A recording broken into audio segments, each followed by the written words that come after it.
Oi, queridos, tudo bom? Boa quarta-feira para todos vocês, pessoal do Instagram aqui, pessoal do YouTube aqui, por favor, não deixe de curtir o vídeo, se inscrever no nosso canal. Pessoal do Instagram, boa noite.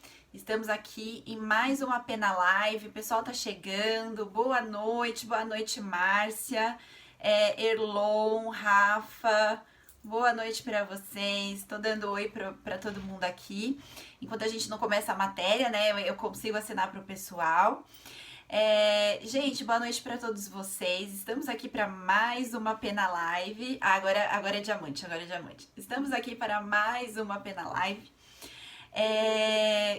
na qual nós vamos falar sobre nexo de causalidade. Mas antes da gente falar da Pena Live, né?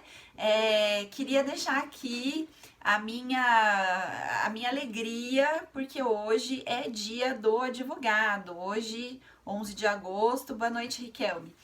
Hoje, 11 de agosto, é comemorado não só o dia do advogado, mas o dia do estudante e também aniversário da Faculdade de Direito Largo de São Francisco, que foi a primeira faculdade que surgiu no Brasil. Todo mundo pensa, né? Muita gente pensa que foi a Faculdade de Recife, de Direito do Recife, mas por uma semana de diferença apenas, né? A Faculdade de Direito do Largo de São Francisco foi criada antes por decreto imperial, então ela foi criada antes no decreto e e começou uma semana antes também.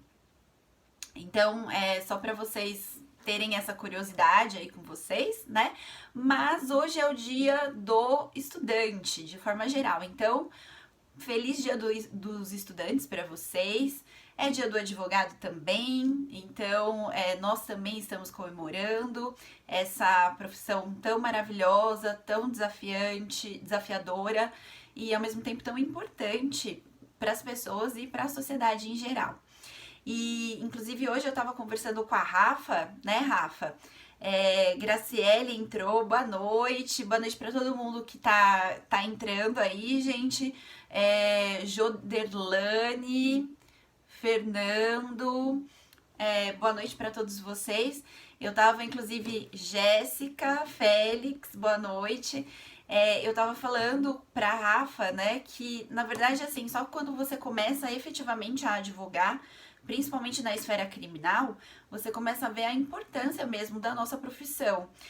Como os clientes, de uma forma geral, eles dependem do seu trabalho, como eles depositam uma confiança muito grande em você, no seu trabalho, na sua atuação, e como muitas vezes a gente precisa ser firme nos nossos posicionamentos, sermos corajosos.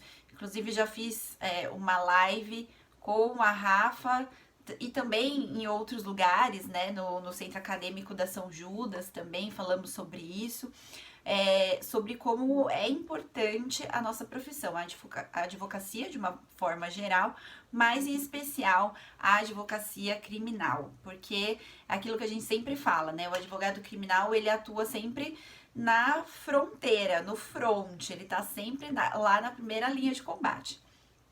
Então é isso, gente. Queria deixar registrado aqui todo o meu carinho, o meu amor, a minha gratidão a essa profissão tão linda e tão maravilhosa que é a advocacia. E também todo o meu amor e toda a minha gratidão aos alunos, né? Principalmente aos meus queridos alunos que estão aqui toda semana na nossa Pena Live pra gente aprender um pouquinho mais sobre direito penal. Bom, gente, então era isso que eu tinha pra falar de início, né? Vamos ao que interessa mais. Vamos falar da nossa Pena Live. Então, hoje, o que nós vamos estudar aqui na nossa Pena Live, né? Nós vamos estudar... a G entrou. Oi, G, boa noite. Saudades de todos vocês, viu? Muitas saudades. O que nós vamos assistir? O que nós vamos ver aqui hoje? Nós vamos continuar falando sobre tipicidade, tá? E aí, gente, vamos lembrar o seguinte, que crime é fato típico, antijurídico e culpável. Esse é um dos mantras do direito penal, não é verdade? Esse mantra é extremamente importante, né? Então, crime é fato típico antijurídico culpável, é o primeiro mantra. O segundo mantra do direito penal são elementos do crime: a tipicidade, a antijuridicidade ou ilicitude e a culpabilidade. O terceiro mantra é o seguinte: dolo e culpa. Dolo e culpa estão aonde? Dolo e culpa estão na tipicidade. E o último mantra do direito penal são as espécies de culpa. Então, são espécies de culpa: a negligência, a imprudência e a imperícia, tá? Tudo isso é muito importante para a gente resolver uma série de exercícios dentro do direito penal. Tô vendo a Helena aqui falando parabéns para mim, professor Pablo. Obrigada, gente, muito obrigada, viu? Vou comunicar ele, se ele não estiver assistindo a live hoje, vou comunicá-lo, vou dar os parabéns. Neuza entrou, minha tia, gente. Um beijo pra você, tia. Tô morrendo de saudades. Pablo acabou de entrar também, tá acenando aqui. E aí, gente, vamos. Aí a G falou, né? O professor Pablo acabou de entrar. Então, Pablo, o pessoal aqui tá falando parabéns pra gente, né? Casal criminal aqui, advogados. Muito obrigada, viu, gente? Bom, Raquel também entrou, o pessoal que tá entrando agora, beijos, muitos beijos pra vocês. Vamos lá falar sobre a nossa matéria, senão a gente não consegue terminar dentro do tempo, né? A Márcia também tá falando parabéns, professor Pablo.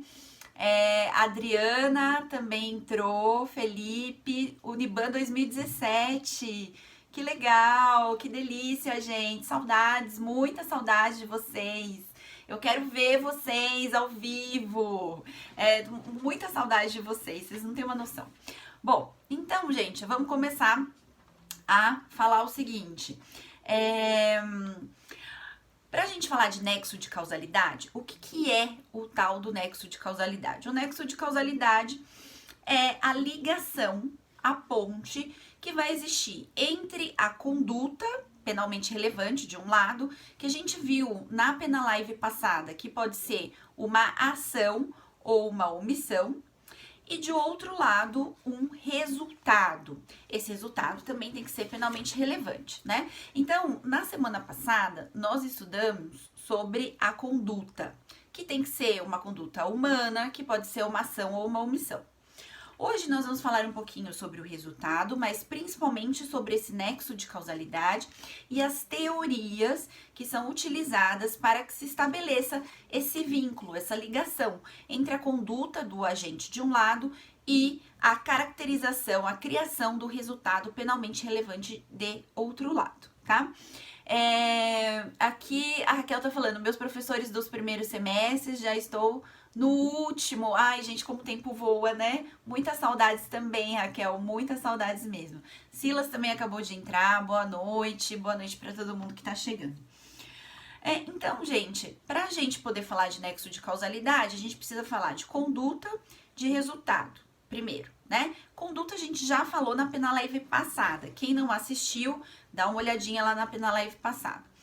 Resultado. Então, vamos falar um pouquinho sobre o resultado. O que é o resultado? O resultado é a consequência jurídica lesiva e penalmente relevante, tá? Sempre quando eu falar de resultado dentro do direito penal, eu vou falar de uma consequência jurídica penalmente relevante.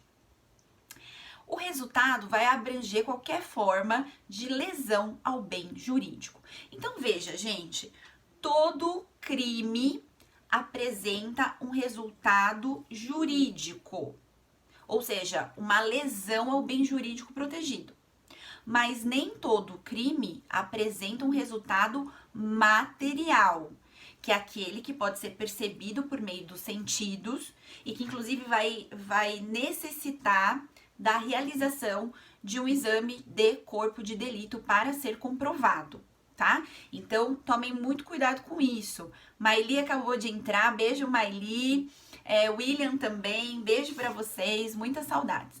Então, tomem muito cuidado com isso, tá? Todo crime apresenta um resultado jurídico, um resultado penalmente relevante. Toda conduta criminosa vai lesar um bem jurídico relevante para o direito penal, mas nem todo crime vai trazer um resultado material. Por exemplo, os crimes contra a honra, né? Injúria, difamação, calúnia. Eles trazem uma lesão ao bem jurídico honra, né? A honra é o bem jurídico protegido. Mas eles não têm um resultado material. Por quê? Porque você não consegue ver a honra por aí, pegar a honra, né? Sentir a honra com o toque, o odor, paladar. Você não consegue verificar isso. Você não consegue verificar, você não consegue ver a lesão à honra. Por outro lado, o homicídio, ele é um crime material. Por quê? Porque eu só consigo ter homicídio se eu mato alguém. Portanto, eu só consigo ter homicídio se eu tiver um cadáver. Pode até ser, mas e se o assassino picou o cadáver, triturou o cadáver, jogou no rio para os peixinhos e os peixinhos comeram? Tudo bem, mas em algum momento existiu o cadáver, certo? No crime contra a honra, não. Você não consegue pegar a lesão à honra, né? Você não consegue ver a lesão à honra. A lesão à honra não tem odor, não tem cheiro, não tem imagem, não tem nada disso, tá? Só para vocês poderem entender um pouquinho aqui a diferença. E aí, aqui, essa classificação que nós estamos trazendo para vocês no nosso material didático, que é disponível para todo mundo que está assistindo a Pena Live, até para quem não assiste também, é só entrar no nosso grupo do Telegram, que vocês vão ter acesso ao nosso material didático dessa Pena Live, da Pena Live 10, que é essa de hoje, e de todas as outras Pena Lives anteriores, tá, gente? Então, entra lá no nosso grupo do Telegram, 100% digital, 100% gratuito. Aqui no nosso material, nós estamos trazendo essa classificação de acordo com o resultado naturalístico, tá? Não de acordo com o resultado jurídico, porque como eu disse para vocês, todo crime tem um resultado jurídico. Qual que é o resultado jurídico? É a lesão ao bem juridicamente relevante, penalmente relevante. Mas nós também temos uma outra classificação, que é a classificação segundo o resultado naturalístico. Aí sim, segundo aquele resultado que pode ser apreendido por meio dos sentidos. Odor, tato, paladar, visão, audição, e etc. Então, veja, de acordo com essa classificação, pelo resultado naturalístico, os crimes podem ser de 3 espécies. Primeiro, os crimes materiais, como eu já disse para vocês. O exemplo, né, mais evidente que a gente tem é o homicídio. Não é possível existir homicídio sem cadáver. Ainda que o cadáver tenha sido carbonizado, ainda que ele tenha sido triturado, picado, enterrado, mas em algum momento existiu esse cadáver. E veja, pelas regras do Código de Processo Penal, para que alguém seja processado pelo homicídio e também por outros crimes materiais, é necessária a realização do exame de corpo de delito. Professora, mas por que no caso da Elisa Samúdio não acharam o cadáver e mesmo assim o goleiro Bruno foi processado e foi julgado pela prática do crime?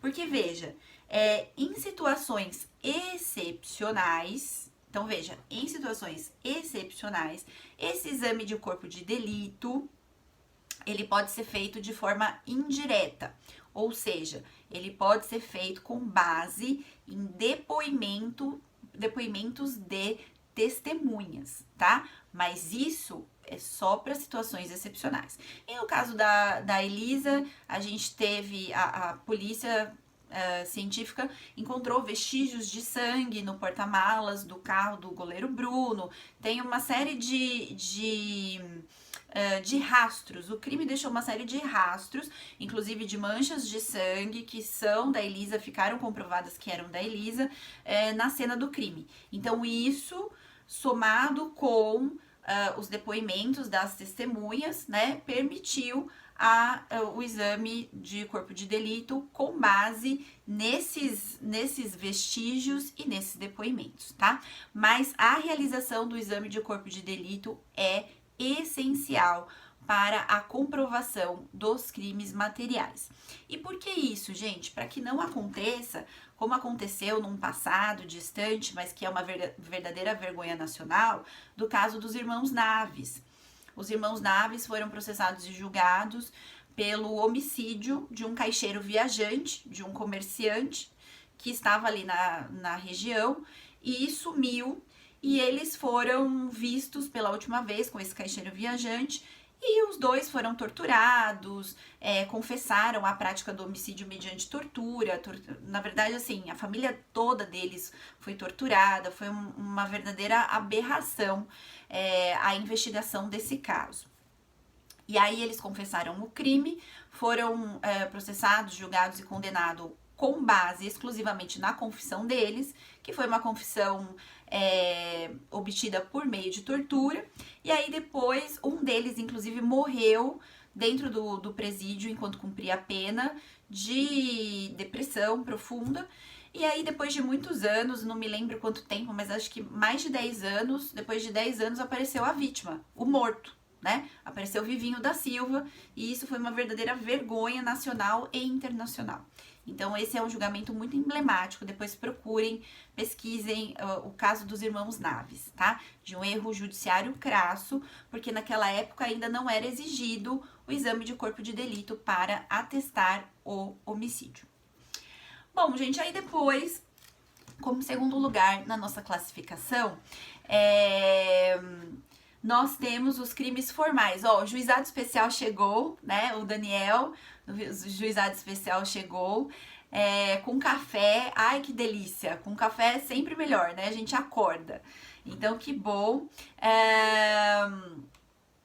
A professora Roberta também está aqui entre a gente. Beijo, Rô. Muitas saudades de você, viu? E aí aqui, gente, na nossa classificação, então na nossa próxima classificação, nós temos os crimes formais. O que são os crimes formais? São aqueles nos quais o resultado naturalístico, esse resultado, né, aprendido por meio dos sentidos, ele pode até acontecer. Mas, olha que coisa interessante, o crime não depende da ocorrência desse resultado para se consumar. Então, ao contrário dos crimes materiais, nos quais o crime só se consuma com a ocorrência do resultado, e aí vamos nos lembrar sempre do homicídio. O homicídio, ele se consuma em qual momento? No momento da morte da vítima. Então, veja, o crime, ele só se consuma com o resultado material, o corpo morto. Aqui nos crimes formais, não. O resultado naturalístico, ele pode até acontecer, mas o crime ele se consuma independentemente deste resultado. E aí, nós temos aqui como exemplos, né, a extorsão e a extorsão mediante sequestro. Então, eu gostaria muito de alguém para ser sequestrado hoje, né? Hoje eu acho que vai ser difícil matar alguém, mas eu queria muito sequestrar alguém. E aí, então, minha próxima vítima, quem gostaria de ser sequestrado hoje por mim, em nome da ciência, né, nesse dia tão bonito, que é o dia 11 de agosto. Alguém se habilita, por favor? Vamos lá, gente, bora ser sequestrado, super experiência. Não? Ah, então vou ter que sequestrar o Denis mesmo. Vou ter que sequestrar o Denis, não vai ter jeito. Denis, então é o seguinte, ó, sequestrei você. Ah, Jéssica, ó, Jéssica, sua hora vai chegar, tá? Eu vou sequestrar o Denis só porque ele chegou com café. E aí, depois eu sequestro a Jéssica, deixa eu já colocar aqui. Ah, e eu tenho que matar o Rogério hoje. Eu prometi pro Rogério que eu ia matá-lo. O Rogério tá aí? Rogério Reis. Até postei que eu ia matá-lo. Como assim não vou matá-lo, né? Mesmo se ele não estiver aqui dentre nós hoje, eu vou matá-lo, tá, gente? Aí, na sequência, é a Márcia. Tá. Tá frio hoje pra sequestro, né? Concordo com você, viu, Helena? Hoje tá frio pra sequestro. Bom, então eu sequestro o Denis, né? O Denis tem muito dinheiro, porque afinal de contas, ele é aí, entre aspas, dono do juizado especial, né? E aí eu sequestro o Denis e ligo pra mãe do Denis e fala assim, né? Meta um louco na mãe do Denis, fala assim, ó, negócio é o seguinte, o Denis tá aqui com a gente, perdeu. Se não mandar o dinheiro logo, eu já vou cortar um pedaço da orelha dele, vou mandar no correio pra você. E é o seguinte, eu preciso de tantos R$ 1.000 no dia tal, do lado da lata de lixo tal, ou do lado do banco tal, ou dentro da caixa tal, pra eu liberar o Denis. E aí, veja, a mãe do Denis pode ficar, né, Denis? Aí você vai me falar como que é a sua mãe, qual o perfil da sua mãe. Ela pode ficar desesperada, louca da vida, chorando, vai lá e paga. Ou ela pode virar pro sequestrador, no caso sou eu, e falar assim, ó, negócio é o seguinte, o Denis, eu já dei o Denis por perdido há muito tempo. Que o Denis caiu no mundo, o Denis não queria saber de nada com nada. E aí eu falei assim, ah, quer saber? Deus que cuide, porque eu não quero nem saber mais do Denis. E aí, gente, veja, tanto na primeira situação quanto na segunda situação, o crime de extorsão mediante sequestro aconteceu, né? O Denis tá falando que a mãe dele vai chorar. Então tá bom, já ouvi alunos me falando que a mãe vai dar graças a Deus, né? Leva com Deus, né? Bom, vai ficar desesperada, né? Eu imaginei. Então veja, gente, tanto na primeira situação quanto na segunda, o crime de extorsão mediante sequestro, ele efetivamente aconteceu. E por quê? Exatamente porque o crime de extorsão mediante sequestro é um crime formal. Ele não depende do resultado material para efetivamente acontecer. Ele acontece no momento do cerceamento da liberdade, com a intenção de exigir a vantagem indevida como condição do resgate, tá? Agora, se esse dinheiro vai vir ou não vai vir, se a pessoa vai pagar ou não vai pagar, tanto faz. O crime já se consumou.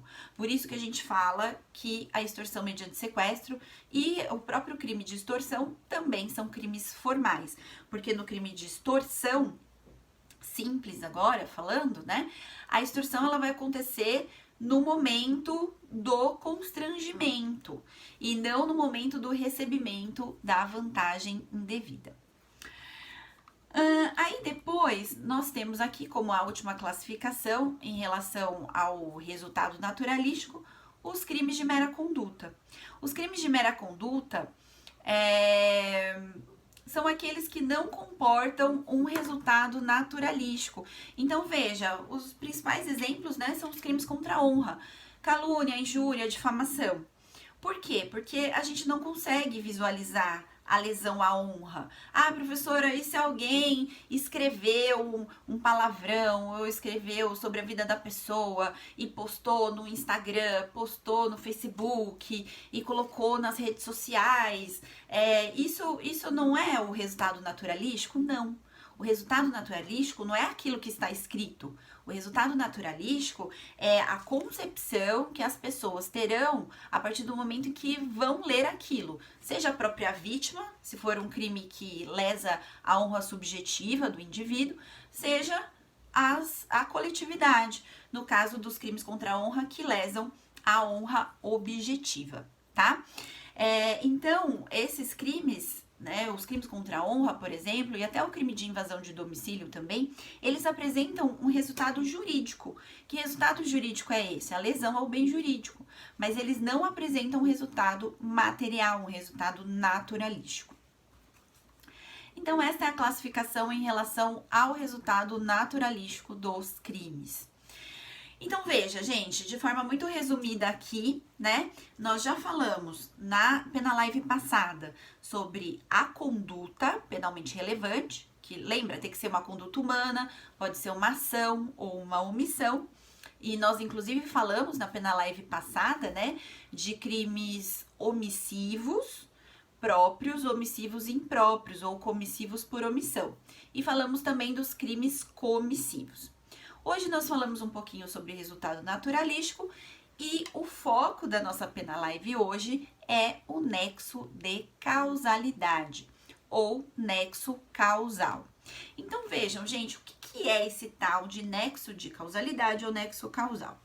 Veja que de um lado eu tenho a conduta humana, Aqui nós temos a conduta humana, certo? E de outro lado, eu tenho um resultado penalmente relevante.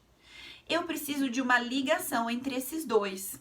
Essa ligação entre esses dois vai ser o nexo de causalidade, o nexo causal ou o nexo de causalidade. Como assim, professora? Agora sim eu vou começar a matar. E eu vou começar, como eu prometi, né? Vou começar matando a Jéssica. O Rogério já chegou. Rogério Reis, você está aí. Você seria minha próxima vítima, viu, Rogério? Se você assistir essa pena live depois, saiba que eu queria muito te matar e não consegui porque você não estava aqui. Bom, vamos matar a Jéssica, então.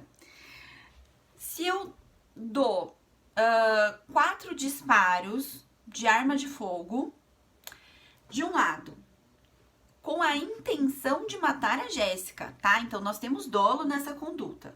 Eu dou 4 disparos de arma de fogo com a intenção de matar a Jéssica, de um lado, e a Jéssica morre, de outro lado, ok? Professora, eu vou ter crime? Eu vou ter um fato típico? Não sei. Por quê? Porque eu preciso que entre a conduta da Heloísa, dos disparos de arma de fogo, e o resultado penalmente relevante, morte da Jéssica, é necessário que essa morte da Jéssica seja decorrente desses disparos. Então, veja, se eu disparo em direção à Jéssica e acerto a mão da Jéssica, então dei 3 disparos de arma de fogo querendo matar a Jéssica. Só que tem um problema, Jéssica, eu atiro muito mal.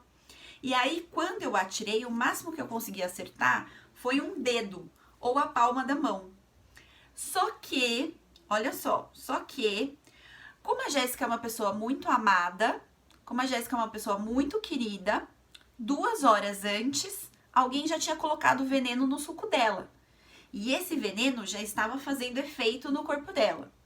E aí, quando a Jéssica morre, descobre-se que, na verdade, ela não morreu do meu tiro na palma da mão. Na verdade, ela morreu do veneno. Então, veja, eu tenho uma conduta aqui, eita, né? A Jéssica falou assim, poxa, professora, tá, esse negócio aqui tá pior que filme de terror, né? Filme de suspense, é mais ou menos isso, tá? Então, veja, Jéssica, olha aqui. De um lado, a gente tem a conduta, Heloísa desferiu tiros na Jéssica, querendo matar a Jéssica. Então, a gente tem conduta e a gente tem dolo. A gente tem a intenção de provocar aquele resultado. Do outro lado, a gente tem morte da Jéssica. Agora, a gente tem nexo de causalidade.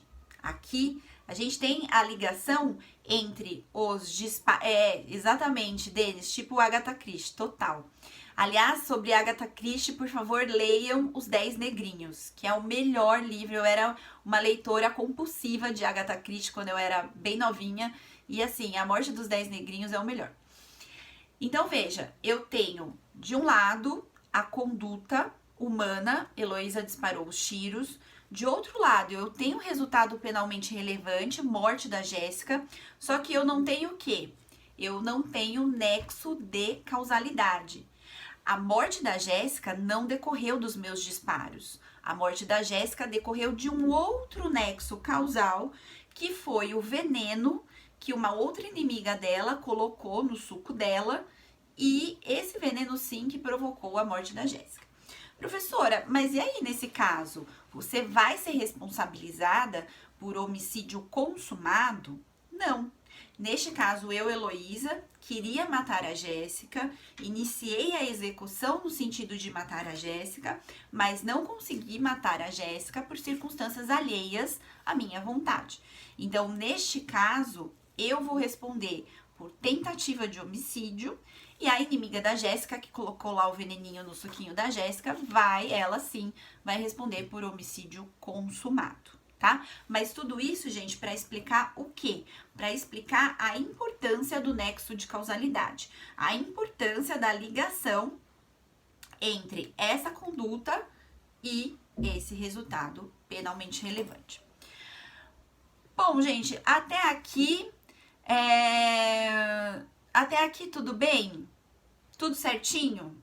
Se vocês tiverem alguma dúvida, por favor, coloquem aí no chat, né? Tô vendo que o pessoal tá comentando que assistiu o filme, leu o livro. Esse livro, gente, é maravilhoso. Eu lembro que no outro dia eu não conseguia nem dormir, de tão maravilhada que eu fiquei com o final do livro. Esse livro é o melhor pra mim da Agatha Christie, total. Mas eu li vários outros. Eu li muitos outros. Eu li quase a coleção inteira. Bom, então, prosseguindo aqui.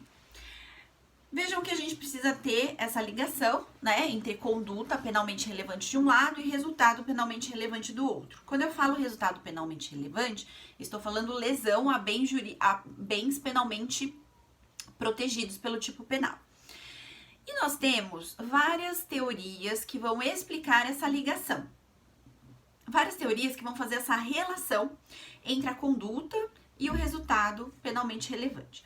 Só que nós vamos aqui, né, dada a brevidade do tempo, nós vamos falar aqui sobre duas principais teorias, que é a teoria que é utilizada pelo nosso Código Penal, a teoria da equivalência das condições, também chamada de teoria da conditio sine qua non, e a teoria da imputação objetiva, que é uma teoria bastante disseminada aqui no Brasil. Volto a falar para vocês, falei isso na Pena Live passada, vou voltar a falar isso para vocês nessa Pena Live aqui. O Brasil não é funcionalista, tá? A qual escola penal a maioria dos nossos doutrinadores e juízes se filiam? Eles estão filiados à escola finalista. Aliás, o nosso Código Penal, ele tem uma forte conotação finalista, de Hans Welzel. Mas nós importamos algumas coisas do funcionalismo alemão. E a teoria da imputação objetiva, ela faz parte do funcionalismo alemão. E é bastante difundida aqui no Brasil, muitas vezes criticada, muitas vezes exaltada, mas fato é que vocês precisam conhecer um pouquinho sobre teoria da imputação objetiva. Para quem tiver maiores dúvidas ou maior interesse para conhecer essa teoria, eu escrevi um artigo que foi publicado há muitos anos na revista da Faculdade de Direito da USP sobre consentimento da vítima e teoria da imputação objetiva. Então lá é bem legal porque tem uma parte só sobre consentimento da vítima e outra parte só sobre teoria da imputação objetiva. E aí depois eu junto as duas coisas, tá? Tá publicada na revista da Faculdade de Direito. Quem quiser depois me chama no direct que eu vejo. Mas se vocês derem uma googada pelo meu nome e o título, vocês vão encontrar lá. Inclusive foi o meu TCC, foi minha tese de laurea, que ganhou prêmio na faculdade, foi publicada, muito legal. E por isso que vocês têm que fazer um bom TCC, porque um bom TCC é fundamental para tudo que vocês vão fazer depois na profissão de vocês. Seja na docência, seja na advocacia, seja lá aonde for, tá? Bom, gente, então vamos falar um pouquinho sobre a teoria da equivalência das condições, ou também chamada de teoria sine qua non. Por que o nome, né? Sine qua non. Sine qua non significa condição sem a qual. Por isso que a gente fala, né, de equivalência das condições ou teoria da conditio sine qua non. Sine qua non. O que é conditio sine qua non? Condição sem a qual. Professora, como assim, né? Então, por meio dessa teoria, que é a teoria adotada pelo nosso Código Penal, causa é toda a condição sem a qual o resultado não teria acontecido. Professora, eu não entendi nada. Calma, que a gente já vai utilizar um exemplo para vocês entenderem, tá? Para a gente poder utilizar essa teoria ela vai trabalhar com a fórmula da supressão mental hipotética. Professora, agora que eu tô mais perdida ou mais perdida ainda, né? O que é essa tal de fórmula da supressão mental hipotética? Funciona mais ou menos assim, gente. Agora eu preciso matar mais alguém. Deixa eu ver aqui. A Márcia, né? A Márcia seria minha próxima vítima. Márcia, você tá aí? Você tá preparada para morrer hoje, Márcia? Você se encontra? Bom, então, como a Márcia já tinha me dado o nome dela, né? Mesmo que ela não se encontrar mais aqui dentre nós, eu vou matá-la. Então, vamos supor o seguinte. Briga de trânsito, eu saio de casa atrasada, preciso chegar na faculdade, acabo. Ah, Márcia tá aqui, Marcinha tá aqui. Eu acabo batendo o meu carro. Quem já teve. O Denis tá querendo morrer, né? Foi sequestrado já e já tá querendo morrer. Calma, Denis, sua hora vai chegar. Vou pôr você na listinha, tá bom? Pera aí, vou pôr você na listinha. Pronto, próximo da lista vai ser o Denis. Eu nunca vi uma pessoa pra querer morrer tanto assim, né? Então vamos supor o seguinte, eu tô saindo aqui, tô indo pra faculdade, na hora do rush, tô atrasada. Só quem teve aula comigo sabe como eu sou péssima motorista, né? Na verdade, quando eu dava aula presencial, eu até falava pro pessoal o meu carro e a placa, pra que se vissem eu andando com o carro, sai de perto, porque o negócio é punk, é bravo. Agora, a aula online a gente não tem mais esse problema, né? E aí eu acabo batendo no carro da Márcia. E aí eu saio, né, louca, desesperada. A Márcia também começa a bater boca comigo e coisa e tal, aquela coisa toda. No meio da discussão, eu ando armada. E aí eu pego a minha pistola automática com silenciador, né, e desfiro 3 tiros na Márcia. E a Márcia vem a morrer. Então, gente, vamos ver o seguinte. O que é causa do resultado morte da Márcia? Vocês percebem que dentro desse contexto fático, nós temos várias condições?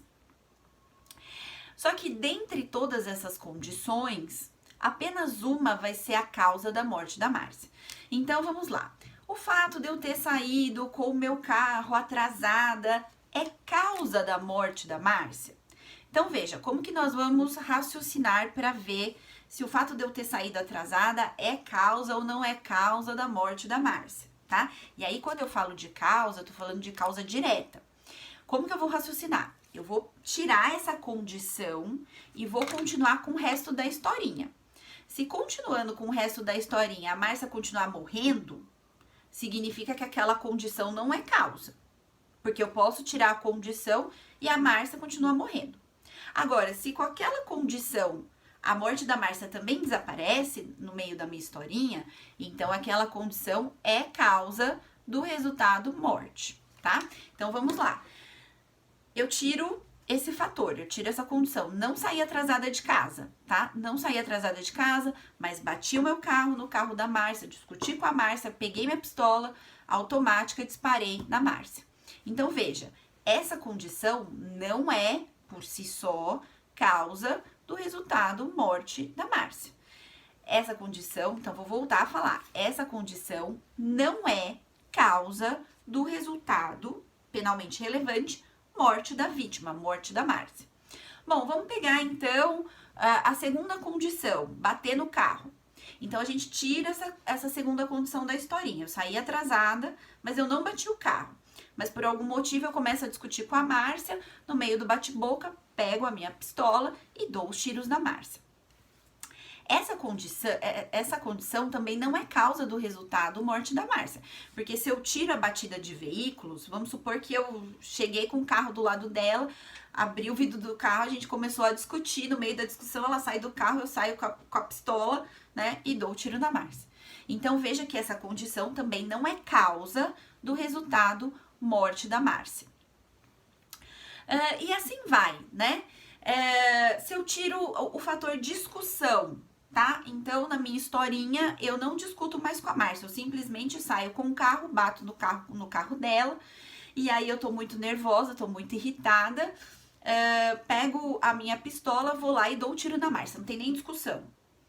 A discussão foi causa do resultado morte da Márcia? Não, porque a morte da Márcia continua existindo. Então, disso tudo, o que a gente pode concluir? A gente pode concluir que a causa, dentre todas essas condições que a gente analisou, a única condição que efetivamente é causa da morte da Márcia é o disparo com a pistola automática. Então, dentre todas essas condições que a gente analisou, eu ter saído atrasada, eu estar nervosa, eu discutir com a Márcia, eu bater no carro da Márcia, tudo isso, dentre todas essas condições, a única condição que é causa direta do resultado morte da Márcia são os disparos. Porque se eu tiro a parte dos disparos, vamos analisar a historinha de novo. Eu saio atrasada, eu bato o carro na Márcia, eu saio do carro, eu discuto com ela, mas nessa historinha eu tiro os disparos com a pistola. Então veja, nessa historinha, apenas nessa última historinha, a Márcia continua vivendo. Então, os disparos com a pistola são a causa da morte da Márcia. E assim a gente vai fazer para todo e qualquer crime que envolva um resultado naturalístico. Professora, mas não é muito óbvio esse exemplo que você deu? Gente, esse exemplo que eu dei é um exemplo bobinho, tá? Por quê? Porque na sua prova da OAB, na sua vida prática, você vai encontrar casos muito mais difíceis. Você vai encontrar casos de concausas. Então, por exemplo, aquele exercício super difícil, capcioso, que uma pessoa administra veneno em relação à vítima e a outra administra veneno também. Só que ficou comprovado na perícia que aquela quantidade de veneno, se cada um utilizasse, né, uma porçãozinha do veneno que utilizou, esse veneno não seria capaz de matar a vítima. Mas quando a vítima recebe os dois venenos juntos, aí ela morre. Então, veja, aí fica bem mais difícil de você estabelecer qual foi a causa ou quais foram as causas do resultado morte, tá? Qual que é o problema dessa teoria da equivalência das condições, né? Ou teoria da conditio sine qua non? Primeiro, porque ela leva um verdadeiro regresso ao infinito. Quando a gente fala condição sem a qual, tá, eu falei aqui pra vocês, né, que a condição, ela, pra ser causa, ela tem que ser a condição direta. Mas veja, se a gente for ficar pensando, a gente vai pensar o seguinte, não, mas a professora Heloísa, ela só deu disparo porque ela discutiu com a Márcia. Ela só discutiu com a Márcia porque ela saiu atrasada. Ela só saiu atrasada porque ela tinha aula. Ela só tinha aula porque ela era professora. Ela só era professora porque ela estudou direito. Ela só estudou direito porque ela sempre gostou de estudar. Ela só gostou de estudar porque ela nasceu em algum momento. Ela só nasceu porque a mãe dela teve ela. Então aí a gente vai regredindo ao infinito até chegar a Adão e Eva, Big Bang, né? Todas as teorias da criação do universo.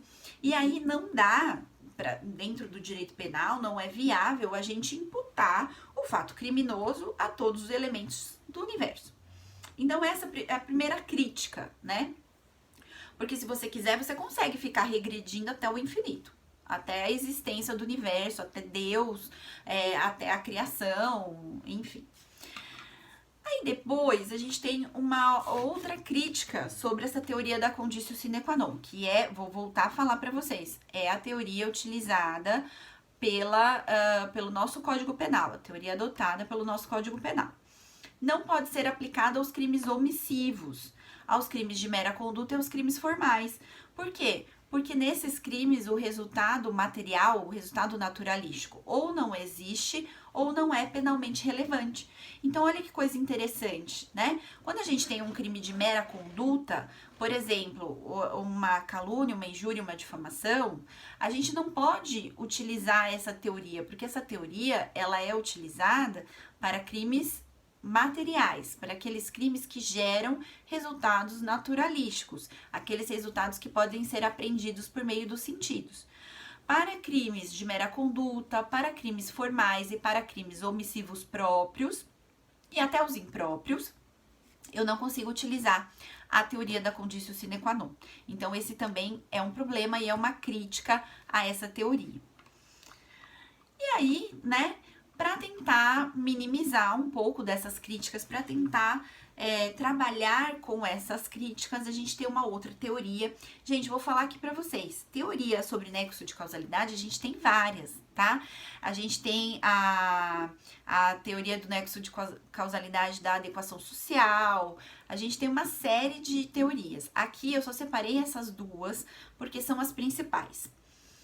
E aí, para tentar resolver um pouco dessas críticas, a gente tem a teoria da imputação objetiva. Como eu disse para vocês, a teoria da imputação objetiva, foi trazida pelo funcionalismo. O funcionalismo, ele surgiu lá na Alemanha e ele tem reflexos dentro do direito penal brasileiro. Quais são os 3 principais expoentes do funcionalismo? O Klaus Roxin, o Jeschek e o Günther Jacobs. Sendo que o que exerce maior influência aqui no Brasil e realmente é maravilhoso é o Klaus Roxin, tá? A teoria da imputação objetiva, o que ela vai fazer? Ela não vai negar a teoria da conditio sine qua non. Em nenhum momento ela vai negar a teoria da conditio sine qua non. O que ela vai fazer de diferente? O que ela vai trazer de bom? Ela vai adicionar novos elementos à teoria da conditio sine qua non. Então, a teoria da conditio sine qua non, ela vai ser importante, mas ela não vai ser suficiente. Ela não vai se bastar por si só. É necessário agregar novos elementos para estabelecer essa ligação entre conduta do agente de um lado e resultado do outro. E qual é esse novo elemento que a teoria da imputação objetiva vai trazer? A ideia de risco proibido. Ah, professora, mas quando eu falo de risco proibido, eu tô falando de dolo eventual? Não, gente, não tem nada a ver, tá? O aluno, ele tem uma dificuldade, né? Porque ele associa a teoria da imputação objetiva, como a teoria da imputação objetiva fala de risco em risco, ele acha que é o risco do dolo eventual. Não tem nada a ver uma coisa com a outra, tá? Teoria da imputação objetiva é uma coisa, nexo de causalidade. Dolo eventual é elemento subjetivo do tipo, não tem nada a ver uma coisa com a outra. E como que a teoria da imputação objetiva, portanto, vai trabalhar?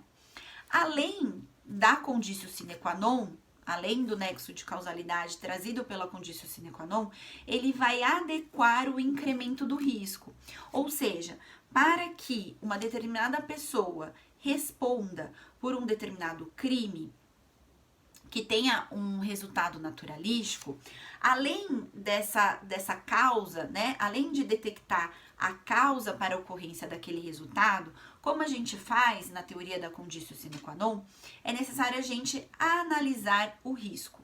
Então, para que aquela conduta seja típica, para que aquela conduta seja considerada dentro da tipicidade penal, é necessário que ela tenha elevado o risco da ocorrência do resultado acima daquele socialmente permitido. Professora, eu não entendi nada. Então, vamos a um exemplo que eu já trouxe para vocês na aula passada, que vocês vão entender melhor. Que foi o exemplo que eu trouxe para vocês, que é um exemplo que aconteceu na vida real, lá na Alemanha, e esse caso foi parar no Tribunal Superior Alemão, que foi o caso dos pincéis de cabra. Lembra que eu falei deles na Penalive passada? E como que foi esse caso? Tem uma norma na Alemanha que obriga todos os donos de fábrica a realizarem a desinfecção dos pincéis. Por quê? Porque o pelo de cabra, ele traz uma série de bactérias e muitas dessas bactérias são nocivas para o sistema respiratório das pessoas. Então, pelas normas alemãs, é necessário fazer essa desinfecção dos pincéis com determinados produtos que estão disponíveis no mercado, para que nem os funcionários que trabalham com esses pincéis e nem a população em geral venha a ficar doente por conta dessa bactéria. O que aconteceu no caso específico lá? Aconteceu o seguinte, uma determinada fábrica, 4 funcionários, eles aspiraram essa bactéria dos pelos de cabra e morreram. E ficou comprovado que o dono da fábrica não submeteu esse pelo à desinfecção. Então, veja, a partir do momento que ele deveria fazer essa desinfecção e ele não fez, ele agiu com negligência. Ele não tomou um cuidado que ele deveria ter tomado antes do início da conduta, que é a fabricação dos pincéis, tá? Isso caracteriza negligência. O dono da fábrica foi negligente. E em decorrência, né, de um lado eu tenho uma conduta negligente, uma conduta omissiva, negligente, e de outro lado eu tenho o resultado. Qual foi o resultado? Morte de 4 funcionários infectados pela bactéria que veio do pincel. Se a gente analisasse isso simplesmente pela teoria da conditio sine qua non, como que funcionaria? Funcionaria de forma muito simples. Bom, o dono da fábrica agiu com negligência, ele deveria ter observado uma regra de cuidado que ele não observou, funcionários morreram em decorrência da bactéria que está no pelo da cabra. Então, com base nisso, o dono da fábrica vai responder pelo homicídio culposo de seus funcionários. Simples assim, nexo de causalidade. Deixou de desinfectar, funcionários morreram em decorrência daquela bactéria, ele vai responder pelo homicídio dos funcionários, homicídio culposo, tá? Agora vamos resolver isso pela teoria da imputação objetiva, que foi a forma como o Tribunal Superior Alemão resolveu. Como que nós vamos resolver essa questão? O que foi comprovado? Foi comprovado na perícia que aquela bactéria era uma bactéria completamente nova e que nenhum dos produtos disponíveis no mercado seriam capazes de matar aquela bactéria. Era tipo uma Covid, tá? Só que em vez de ser vírus, era uma bactéria. Super desconhecida no mercado, ninguém conhecia no mercado, não tinha produto para matar essa bactéria. Então, veja, dentro da teoria da imputação objetiva, o fato do dono da fábrica de pincéis não ter submetido o pincel lá aos produtos vai aumentar o risco da ocorrência, a morte daqueles funcionários? Então, veja, não estou falando da morte dos funcionários no geral. Eu estou falando da morte daqueles 4 funcionários. Não, a perícia comprovou isso. Por quê? Porque mesmo que ele tivesse utilizado lá todos os produtos disponíveis no mercado, no sentido de matar a bactéria, ela não morreria. Ela resistiria. Então, veja, pela teoria da imputação objetiva, faz sentido eu punir o dono dessa fábrica de pincéis por homicídio culposo desses 4 funcionários, sendo que usando o produto ou não usando o produto, o resultado seria o mesmo, o risco da ocorrência do resultado morte seria exatamente o mesmo. Então, pela teoria da imputação objetiva, eu não vou responsabilizar esse dono dessa fábrica por não ter submetido os pincéis à desinfecção. Então, veja que a teoria da imputação objetiva, ela vem para somar, nunca para substituir a teoria da equivalência das condições, tá? Ela vem para trazer novos elementos, para que a gente tenha mais ferramentas para trabalhar com os diversos casos que acontecem aí na vida fora. E aí, qual foi a teoria adotada pelo Código Penal brasileiro? Como eu disse para vocês,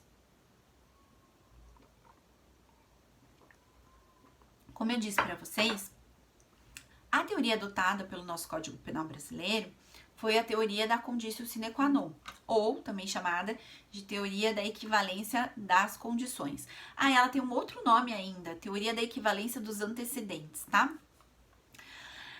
Essa teoria, ela tá no artigo 13, caput do Código Penal. E o que fala o artigo 13, caput do Código Penal? Ele fala o seguinte, vou ler para vocês. O resultado de que depende a existência do crime somente é imputável a quem lhe deu causa. Então, veja, ele tá falando desse nexo de causalidade, né? Eu só posso atribuir um resultado penalmente relevante àquela pessoa que, com a sua conduta, ação ou omissão, deu causa a esse resultado. Aí o artigo 13 caput continua, né? Considera-se causa a ação ou omissão sem a qual o resultado não teria ocorrido. Então, considera-se causa toda ação ou omissão, toda conduta sem a qual o resultado não teria ocorrido. E é por isso que a gente tem que usar a fórmula da supressão mental hipotética. Se a gente não sabe se aquela determinada condição foi causa ou não do resultado, a gente vai usar essa formulazinha mental hipotética. A gente vai tirar ela da historinha. Se tirando ela da historinha o resultado desaparece, significa que aquela condição é causa. Se a gente tira aquela condição da historinha e o resultado continua aparecendo, significa que aquela condição não é causa do resultado, tá bom? Professora, o fato, né, do Código Penal ter adotado a teoria da conditio sine qua non impede a utilização da teoria da imputação objetiva aqui no Brasil? Não. Por quê? Porque, como eu disse para vocês, a teoria da imputação objetiva, ela vai partir da teoria da conditio sine qua non e vai trazer novos elementos. Então, essa é uma teoria que, embora não esteja prevista no Código Penal, ela é muito utilizada pela doutrina e também por uma parte da jurisprudência, principalmente em crimes em crimes ambientais, em que é mais difícil você estabelecer esse nexo de causalidade. Porque, veja, no crime ambiental praticado pela empresa, você vai ter lá, geralmente, o diretor ou o CEO, aquela pessoa que deu o comando para que o executor, lá no fim da cadeia, realizasse a conduta criminosa. Então, até para facilitar esse nexo de causalidade, a gente vai utilizar muitas vezes a teoria da imputação objetiva. E para vários outros casos, né? Para os crimes omissivos, como por exemplo esse caso dos pincéis de cabra, para vários outros casos em que essa relação do nexo de causalidade ela é mais difícil de se verificar no caso concreto. Tá bom, gente? Então era isso o que eu tinha para falar para vocês hoje sobre nexo de causalidade. Espero que vocês tenham gostado. Por favor, gente, vou pedir para vocês curtirem, comentarem, chamarem as pessoas. Esse é o meu principal objetivo, disseminar o conhecimento, conhecer vocês e a gente continuar essa troca bacana que a gente tem aqui. E é isso. Até semana que vem. Um beijo muito grande pra vocês. Por favor, repostem, né? Postem lá com recadinhos que eu vou repostar. Adoro quando vocês postam pedacinho da aula, fotinho da aula e coisa e tal. E a gente se encontra semana que vem. Eu não consegui, olha só, não consegui matar o Rogério Reis. Rogério, aparece, por favor, na minha próxima Pena Live pra eu poder te matar, tá bom? Eu acho que ele ficou com medo de morrer, não apareceu hoje. Mas é isso, gente. Beijo grande pra vocês. Beijo demais. E até mais. Beijo. Ai, Juliette do Penal. Gente, eu aguento isso. Amo vocês. Um beijo. Quem dera, né? Quem dera ser a Juliette do Penal. Beijo pra vocês, gente. Até mais. Tchau, tchau. Vou desligar aqui, tá? Beijo. Tchau, tchau.